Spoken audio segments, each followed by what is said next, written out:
मित्रों, स्वागत है आपका मेरे चैनल जीवन दर्शन में। मित्रों, इस वीडियो में विदुर नीति का पहला अध्याय समाप्त होने जा रहा है और इस वीडियो में मैं आपको विदुर नीति में बताने जा रहा हूं कि एक आदर्श व्यक्ति की पहचान क्या है।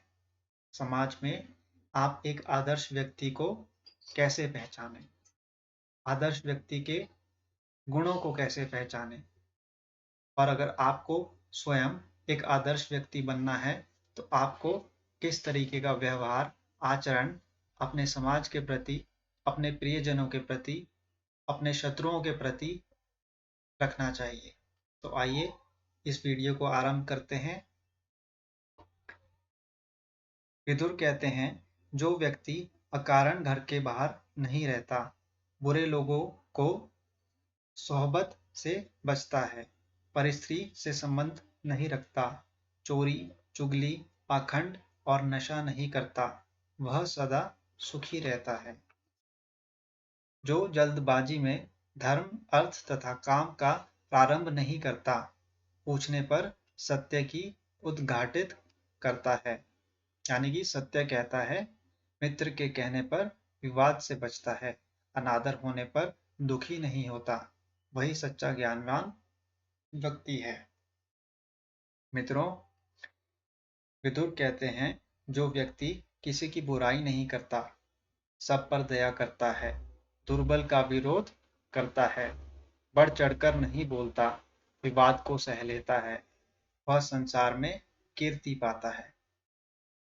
जो व्यक्ति शैतानों जैसा वेश नहीं बनाता, वीर होने पर भी अपनी वीरता की बड़ाई नहीं करता, क्रोध से विचलित होने पर भी कड़वा नहीं बोलता, उस व्यक्ति से सभी प्रेम करते हैं।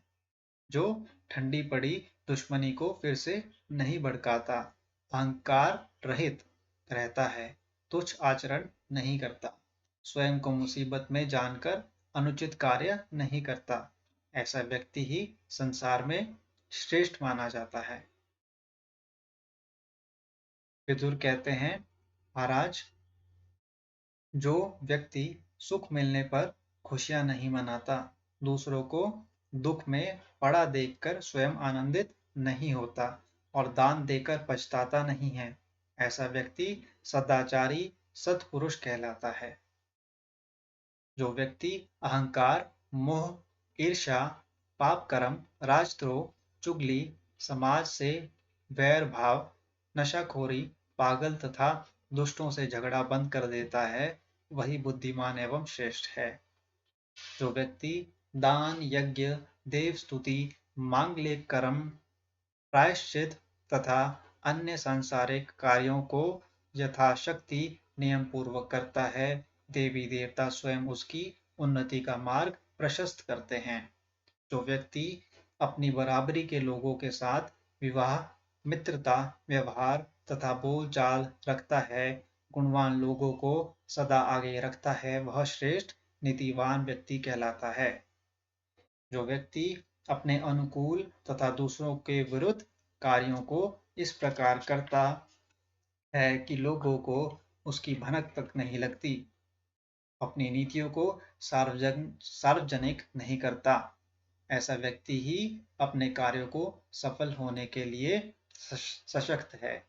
इसका मतलब है कि अपनी जो नीतियां हैं, अपने जो इरादे हैं, अपनी जो सोच है, उनको वो सार्वजनिक नहीं करता, यानी कि सभी को नहीं बताता। ऐसा व्यक्ति ही अपने जो कर्म है उनको सफलता की ओर लेकर चला जाता है। और विदुर कहते हैं, जो व्यक्ति सभी लोगों के काम को तत्पर, सच्चा, दयालु, सभी का आदर करने वाला तथा सात्विक स्वभाव का होता है, वह संसार में श्रेष्ठ रतन की भांति पूजा जाता है। जो व्यक्ति अपनी मर्यादा की सीमा को नहीं लांघता, वह पुरुषोत्तम समझा जाता है। वह अपने सात्विक प्रभाव, निर्मल मन और एकाग्रता के कारण संसार में सूर्य के समान तेजवान होकर ख्याति पाता है। अब विदुर कहते हैं धृतराष्ट्र से कि धृतराष्ट्र, शापग्रस्त राजा पांडु के इंद्र के समान शक्तिशाली 5 पुत्र वन में जन्मे हैं। बचपन में आपने ही उनका लालन पालन किया है और उन्हें अच्छी शिक्षा दिलाई है।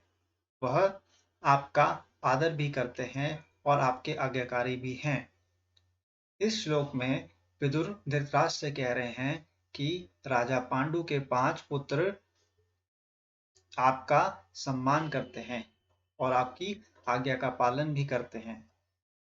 और आपने अगले श्लोक में वो कहते हैं विदुर धृतराष्ट्र से कि महाराज उनके हिस्से का राज्य उन्हें देकर आप अपने कुटुंब के साथ सुखपूर्वक जीवन यापन कीजिए। अर्थात आपको उनका हिस्सा दे देना चाहिए, यानी कि आपको उनका राज्य दे देना चाहिए। आपको इसके लिए झगड़ा नहीं करना चाहिए उन 5 पांडु पुत्रों से।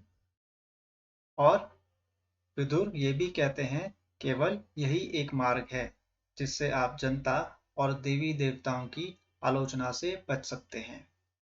ये था मित्रों आखिरी श्लोक विदुर नीति का अध्याय पहले का। अब हम अगली वीडियो में दूसरे अध्याय को प्रारंभ करेंगे। आशा है मेरा यह वीडियो आपको पसंद आया होगा। मेरे चैनल को सब्सक्राइब कीजिए, लाइक कीजिए और शेयर भी कीजिए। धन्यवाद।